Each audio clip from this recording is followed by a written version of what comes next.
आज जो टॉपिक हमारा डिस्कशन का है वो है रेक्टल प्रोलैप्स। अब रेक्टल प्रोलैप्स क्या होता है? ये रेक्टल प्रोलैप्स बड़ी आंत का जो आखिरी हिस्सा है वो पखाने वाली जगह से बाहर आ जाता है। इसको हम रेक्टल प्रोलैप्स का नाम देते हैं। अब आवाम के अंदर ये आगाही बहुत ज़रूरी है कि ये रेक्टल प्रोलैप्स क्यों हुआ है। रेक्टल प्रोलैप्स की कुछ वजूहात हैं, जैसे बार बार कब्ज़ का होना या पेट के अंदर किसी न किसी रसूली का होना, या फिर ये है कि जो हमारी पेल्विस होती है, जो नीचे जिसके ऊपर हमारा जो पेट का नीचे वाला हिस्सा है, ये पेल्विक बोन्स हैं जो हमारी, उसके अंदर अगर हम सर्जरी हो या बड़ा ऑपरेशन हो या कई दफ़ा रीढ़ की हड्डी या दिमाग की चोट के बाद भी बड़ी आंत का आखिरी हिस्सा जो रेक्टम कहलाता है वो पखाने वाली जगह से बाहर आ जाता है।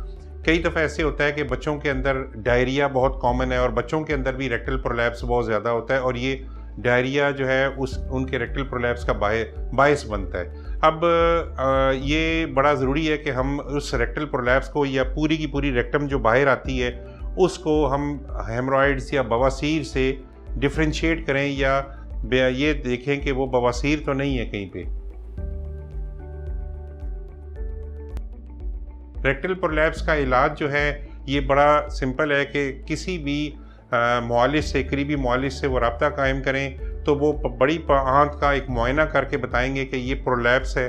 और सबसे इम्पोर्टेंट बात ये है कि इसमें जो कॉज है या जो वजह बना है रेक्टल प्रोलैप्स की, उसको ट्रीट करना ज़रूरी होता है। अगर कब्ज़ है तो कब्ज़ की बर वक्त जो है तशखीस और इलाज ज़रूरी है। अब जब भी रेक्टल प्रोलैप्स होता है तो हम एक सर्जन से या करीबी मुआलिज से मरीज़ को हिदायत करते हैं कि वो अपना मुआयना करवाएं, तशखीस करवाएं, और उसके बाद फिर ये है कि हम इसको सर्जिकल ऑप्शन से ट्रीट करते हैं।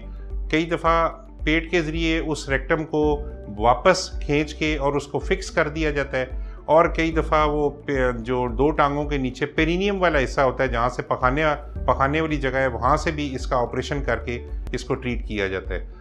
तो इसका बर वक्त तशखीस और बर वक्त इलाज बहुत ज़रूरी है। अब रेक्टल प्रोलैप्स वैसे कहने को तो ये मामूली सी एक बीमारी है, लेकिन इसमें काफ़ी पेचीदगी भी हो सकती है। जैसे अगर रेक्टल प्रोलैप्स है तो मरीज़ को डिस्कम्फर्ट होगी या बेचैनी होगी, वो कहीं बैठने से कतराएगा।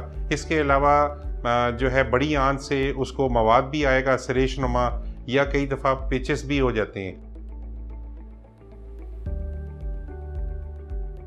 ये ख़वातीन में भी रेक्टल प्रोलैप्स बहुत ज़्यादा पाया जाता है, और बुज़ुर्गों में रेक्टल प्रोलैप्स बहुत ज़्यादा है। उसकी बेसिक वजह यही होती है कि जो हमारे रेक्टम होता है उसको हमारी जो पेल्विस के मसल्स हैं और लिगामेंट्स हैं वो उसको सपोर्ट कर रहे होते हैं। बुज़ुर्गों में अमूमन रेक्टम जो के अराउंड जो गिर्द जो पट्टे होते हैं और जो लिगामेंट्स हैं वो कमज़ोर हो जाते हैं, या ख़वातीन के अंदर मल्टीपल बर्थ्स होती हैं, चाइल्ड बर्थ्स हैं, बार बार उनकी जो है ना बच्चों की पैदाइश के बाद उनके जो पेल्विस है उसके जो मसल्स हैं और लिगामेंट्स हैं वो कमज़ोर हो जाएंगे, और उसके बाद और ख़वातीन के अंदर रेक्टल प्रोलैप्स हो जाएगा।